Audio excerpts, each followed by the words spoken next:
So, question 1, we will start with Representative Nate.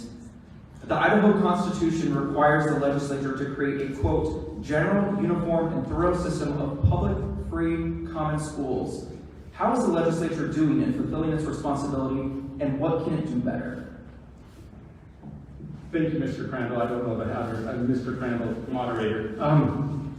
I think Idaho's education system is being well funded. In fact, we have added 32% over the prior 5 years before this legislative session. And this legislative session, we added 11% increase to teacher salaries. We added a $1,000 bonus for teachers. The funding is really not the problem. We're spending about 63% of our state budget on education funding.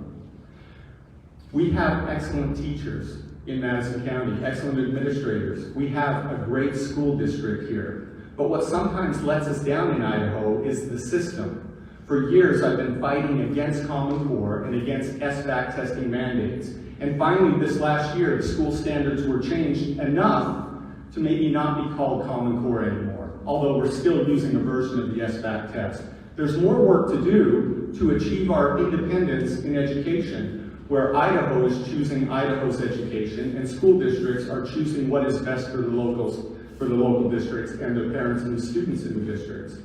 What would be maybe even a better outcome is to, instead of fund systems, which sometimes let us down, is to fund students and fund great education. Allowing the money to follow students has been shown to be a great benefit for students in achieving excellent education, a great benefit for parents who have the choice for all kinds of education, and surprisingly, you may not know this because it's not widely reported, but school choice benefits schools who actually have more money afterwards because only a portion goes to vouchers. And also it benefits teachers who now have schools competing for their good works too. So there's opportunities to improve on our already good education system and make it even better. Thank you. Thank you. Ms. Raybould. Thank you. So if we're talking about having a uniform system of schools, that suggests that we have continuity and consistency between school districts. Now, as we all know, some school districts are in a position where they can potentially raise either higher capital bonds or higher supplemental levies to pay for those extras that are not covered under the existing school funding formula.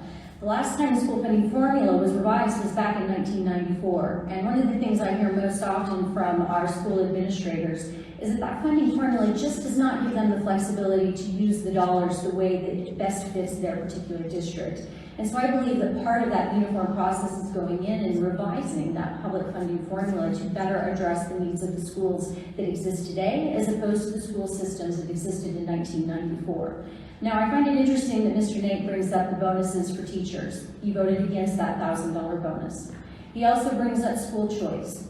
The part he left out is that when he talks about school choice, he's talking about sending taxpayer dollars to private education.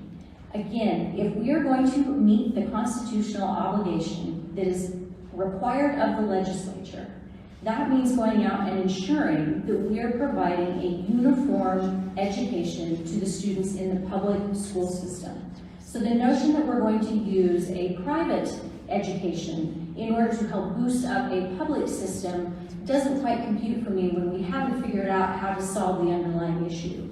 And I believe that if you're serious about meeting that constitutional obligation, you're going to step up and you're going to fix the system that you are constitutionally obligated to fulfill. Mr. Nate, I'll give you 30 seconds. Thank you. That's the first I've ever heard that any private school option would be deemed unconstitutional. I think that the courts would say otherwise. And I also want to point out something else about excellence in education. Right now, Idaho, as other states are under attack from the woke leftist agenda. They're trying to bring critical race theory in, a social justice agenda, and they're grooming kids by sexualizing education and their media. We need a watchman on the tower to make sure that Idaho does not become the next victim to the woke leftist agenda. I have been proven to be that watchman on the tower, and I'll talk about it more in my closing.